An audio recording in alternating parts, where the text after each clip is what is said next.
學有好多白鷺嘅，佢同人有個好遠嘅距離嘅，即係唔似麻雀啊同斑鳩咁，你可以去餵佢，但係佢哋唔需要咯。而同人類保持理想距離係好明智嘅。其實啲河水咧，佢本身有啲佢自己嘅偏向陸泥色啦。實際上佢又反方建翻個社區。因為你好沉迷去睇，其實你見到你自己嘅原來啊。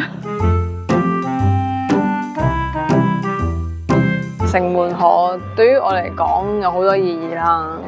咁因為喺沙田嗰度生活，咁所以由細到大都會同呢條河，即係無論人生發生咩事都好，都會同呢條河會一齊發生咯。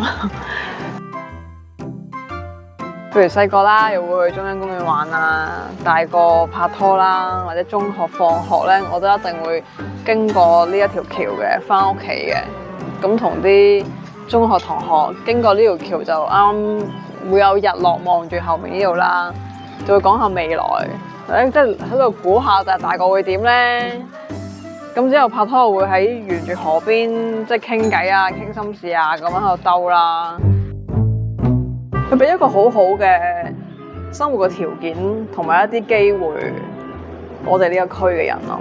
譬如我喺行呢個社區啦，或者城門河，就好多空間喺度咯。空間就可以提供想像力咯，同埋休息、放鬆。唔知點解你望住啲河水喺度流動咧，你就自然覺得有種好治癒，同埋你覺得自己好渺小嘅感覺㗎。我成日都研究呢啲河嘅嗰啲橋底啊，嗰啲水質，我覺得好靚啊啲水質。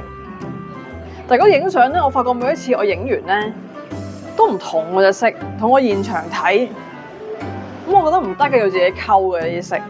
我甚至想攞啲 Pantone 啊，係城門河嘅顏色嘅 Pantone。個河水嘅色咧，唔同時分都係唔一樣嘅，呢個係相機都幫唔到我嘅。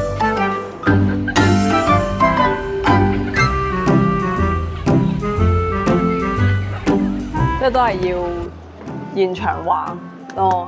我覺得除咗係真係用隻眼去睇同有個五感去感受嘅地方咧，有時影相就係唔一樣咯。你可以望到好多嘅角度，同埋現場氣氛同你點樣去畫出嚟去結合，咁咪叫寫生嘛。所以係唔同，亦都可以享受下喺個自己住嘅地方，即係度過啲時間咯。